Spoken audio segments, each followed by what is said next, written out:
महाराष्ट्र राज्य के औरंगाबाद यानी छत्रपति संभाजीनगर शहर से 17 किलोमीटर के दूरी पर 600 फीट ऊंचे पहाड़ी के ऊपर बसा हुआ ये मध्यकालीन भारत का सबसे खौफनाक और सबसे सुरक्षित देवगिरी किला। इस किले के अंदर जाना मतलब अपने मौत को गले लगाना जैसा है, क्योंकि इस किले के अंदर बने हुए इस 80 फीट गहरी खाई के अंदर जहरीले सांप और भूखे मगरमच्छ दुश्मन की सेना का स्वागत करने के लिए हमेशा तैयार रहते थे। इस किले के सबसे ऊंचे जगह पर ये 20 फीट लंबी भारत की दूसरी बड़ी तोफ रखी हुई है। इस तोफ के फायरिंग रेंज से डरकर दुश्मन की सेना इस किले से दूरी अपना डेरा डालती थी, और जैसे ही दुश्मन की सेना इस भूल भुलैया के अंदर आ जाती तो इस भूल भुलैया के संरचना के कारण दुश्मन की सेना अपने ही सेना के लोगों को मार डालती थी। यादव साम्राज्य के राजकुमार राजा भिल्लम यादव पांच, इन्होंने 12वीं सदी में 1187 में इस देवगिरी किले का निर्माण कराया था। बाद में 1327 में दिल्ली के मोहम्मद बिन तुगलक ने इस देवगिरी किले का नाम बदलकर दौलताबाद कर दिया था। चलिए जानते हैं कि इस किले को आज तक कोई भी सीधी तौर पर युद्ध करके क्यों ना जीत सका, क्यों इस किले को छल और कपट के सहायता से हासिल किया गया। इस देवगिरी फोर्ट में जाने के लिए पर पर्सन 25 रुपीज़ एंट्री फीस लिया जाता है, और इसका विजिटिंग समय सुबह 6 बजे से लेकर शाम के 6 बजे तक का है, और जो भी 15 साल के नीचे है उनका एंट्री टिकट यहाँ पर फ्री है। ये इस किले का मुख्य प्रवेश द्वार है, जिसे महाकोट प्रवेश द्वार कहा जाता है,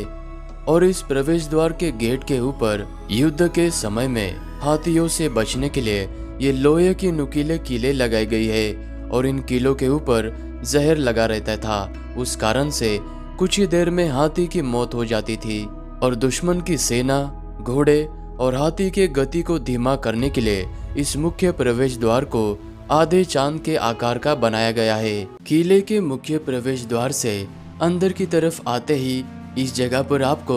यहाँ पर रहने वाले सैनिकों की ये रहने की जगह नजर आएगी, जहाँ पर अभी भारतीय पुरातत्व विभाग ने ये अलग आकार की दिखने वाली निजाम के जमाने की तोहफे रखी हुई है, और जिनमें से ये वाली तोफ औरंगजेब के जमाने की है, और इस तोफ को प्योर कॉपर से बनाया गया है, और इस तोफ के ऊपर पर्शियन भाषा में औरंगजेब का नाम लिखा हुआ है। और इस तोफ के पास में आपको ये जो 2 दीवार में गड्ढे नजर आ रहे, इन गड्ढे के अंदर तोफ के गोले फंसे हुए हैं। जैसे आप इस परिसर में दाखिल होते हो, सामने आपको ये वाला प्रवेश द्वार नजर आएगा, जो कि इस किले का असली प्रवेश द्वार है, और ठीक उस प्रवेश द्वार के सामने आपको ये वाला प्रवेश द्वार नजर आएगा, जो कि दुश्मन को चकमा देने के लिए ये नकली प्रवेश द्वार बनाया गया है। और जैसे ही दुश्मन की सेना इस नकली प्रवेश द्वार से अंदर की तरफ जाती थी, तो अंदर ताक में बैठी हुई इस किले की सेना दुश्मन की सेना को वहीं पर मार देती थी, और बची हुई दुश्मन की सेना जब किले के इस असली प्रवेश द्वार से अंदर जाने की कोशिश करती थी, तो सामने आपको ये जो 2 बुरुज नजर आ रहे, इन दीवारों के ऊपर से इस किले की सेना पत्थर, तीर, कमान चलाकर दुश्मन की कुछ सेना को यहीं पर मार डालती थी। दुश्मन के सेना को चकमा देकर मारने के लिए इस किले के अंदर कुल 52 असली और नकली प्रवेश द्वार बने हुए हैं, और किले के इस तीसरे प्रवेश द्वार से अंदर की तरफ जाते ही सामने आपको ये ऐतिहासिक मंदिर नजर आएगा, जो कि अभी पूरी तरह से नष्ट हो चुका है। मेरे पीछे आपको ये मंदिर के अवशेष नजर आएंगे। इस जगह पर किसी ज़माने में बहुत ही बड़ा और सुंदर मंदिर हुआ करता था। अलाउद्दीन खिलजी के ज़माने में इस मंदिर को तोड़ा गया, और अभी आपको इस मंदिर का सिर्फ प्लेटफॉर्म नजर आएगा। मंदिर के सामने आपको ये सरस्वती बावड़ी नजर आएगी, और इस कुएं का पानी विशेष करके यहाँ पर जो सैनिक रहा करते थे, और सामने जो मंदिर है उस मंदिर के कार्यक्रम के लिए विशेष करके इस बावड़ी का पानी का प्रयोग किया जाता था।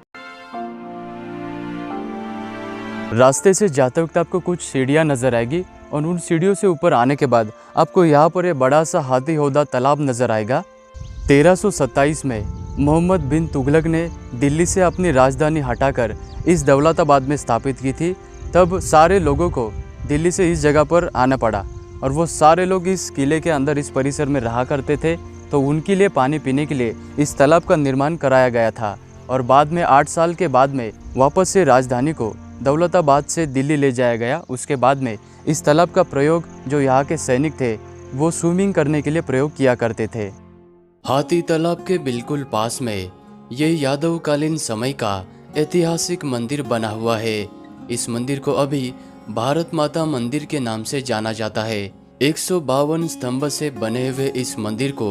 इंटरलॉकिंग सिस्टम के तहत बनाया गया था और इस मंदिर के प्रांगण में आपको ये बहुत सारे स्तंभ नजर आएंगे। किसी जमाने में इन स्तंभों के ऊपर एक बड़ा सा सभा मंडप हुआ करता था। इस मंडप के अंदर यहाँ पर आने वाले भक्तगण खाना खाकर आराम किया करते थे। बाद में अलाउद्दीन खिलजी के समय में इस मंदिर को तोड़कर यहाँ पर मस्जिद का निर्माण कराया गया और भारत आजाद हो जाने पर यहाँ पर कुछ कंट्रोवर्सी होने के कारण 1947 के बाद में भारत सरकार ने यहाँ पर भारत माता की मूर्ति को प्रतिष्ठापित किया।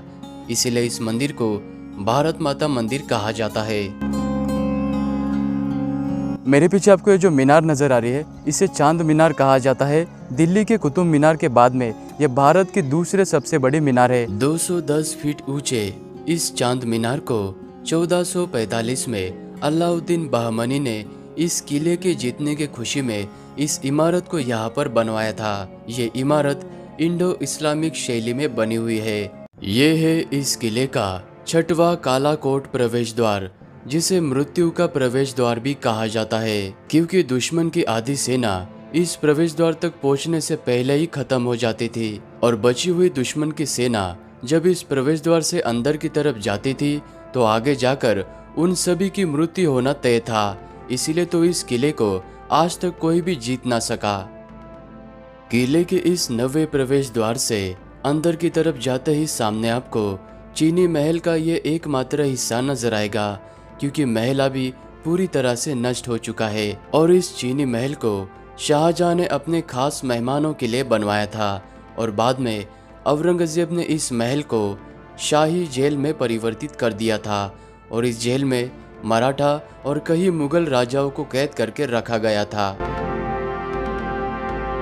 किले के अंदर स्थित इस बुरुज के ऊपर 14 टन वजन की ये मेंढा तोप रखी हुई है और इस तोप के ऊपर पारसी भाषा में तोहफे किला शिकन लिखा हुआ है,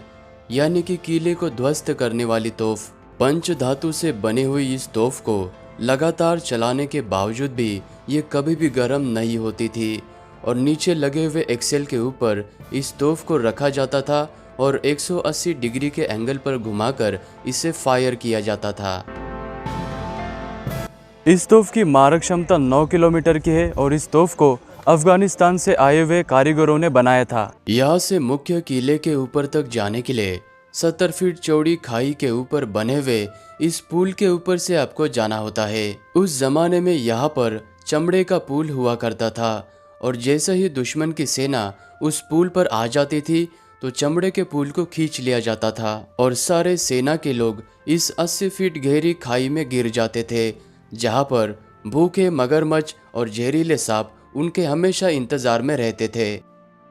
बहुत सारी मुश्किलों को पार करते हुए बची हुई दुश्मन की सेना को किले के ऊपर तक जाने के लिए बने हुए इस एकमात्र प्रवेश द्वार से होते हुए किले के अंदर जाना होता है और यही से खूनी खेल की शुरुआत हो जाती है, क्योंकि इसी जगह से इस किले के भूल भुलैया की शुरुआत हो जाती है। दुश्मन के सेना के लोगों को इस किले के अंदर दाखिल होने के लिए इस छोटे से सुरंग के जरिए घुटनों के बल बैठकर किले के अंदर आना होता था और जैसे ही अंदर आने के लिए गर्दन बाहर निकाली जाती थी तो यहाँ पर ताक में बैठे हुए सैनिक गर्दन पर तलवार चला देते थे और सैनिक के धड़ को और पूरे शरीर को यहाँ पर बने हुए इस सुरंग के जरिए 80 फीट गहरी खाई में फेंक दिया जाता था, जहाँ पर मगरमच्छ दावत उड़ाते थे। ऊपर की तरफ आपको ये जो उजाला नजर आ रहा है, इस जगह पर 1950 तक प्राकृतिक रूप से बनी हुई पत्थर की चट्टान हुआ करती थी और इस जगह पर पूरा अंधेरा रहा करता था। और ये जो आपको सीढ़ियाँ नजर आ रही है, ये भारतीय पुरातत्व विभाग ने बनाई है।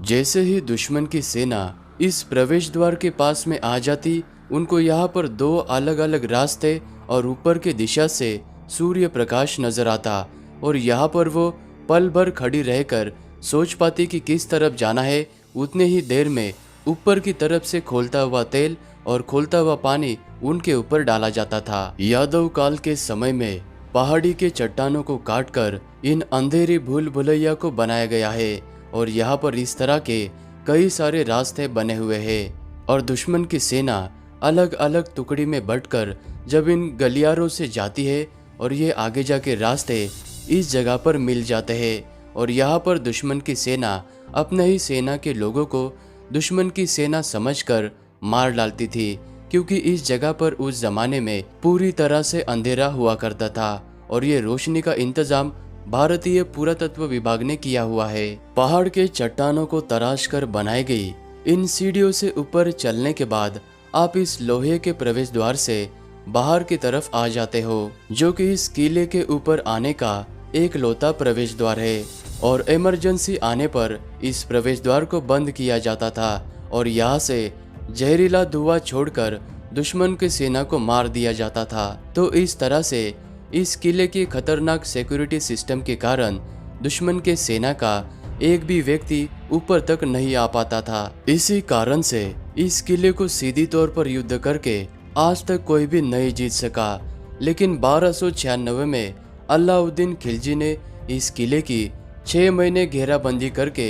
इस किले के किलेदार को रिश्वत देकर इस किले को छल और कपट से हासिल किया था। गणेश जी के मंदिर में दर्शन करने के बाद वहां से 10 से 20 मिनट थका देने वाले सीढ़ियों से चलकर आने के बाद ऊपर की तरफ सामने आपको ये अष्टकोणी बारादरी महल नजर आएगा। इस खूबसूरत बारादरी महल को मुगल बादशाह शाहजहां ने बनवाया था। इस महल को विशेष करके गर्मियों के समय में as a summer palace use किया जाता था। इस बारादरी महल के अंदर राजा का दरबार, महफिल और यहाँ पर रहने की भी सुविधा हुआ करती थी और इस महल के सामने ये 12 झरोखे बने हुए हैं, इसीलिए इस महल को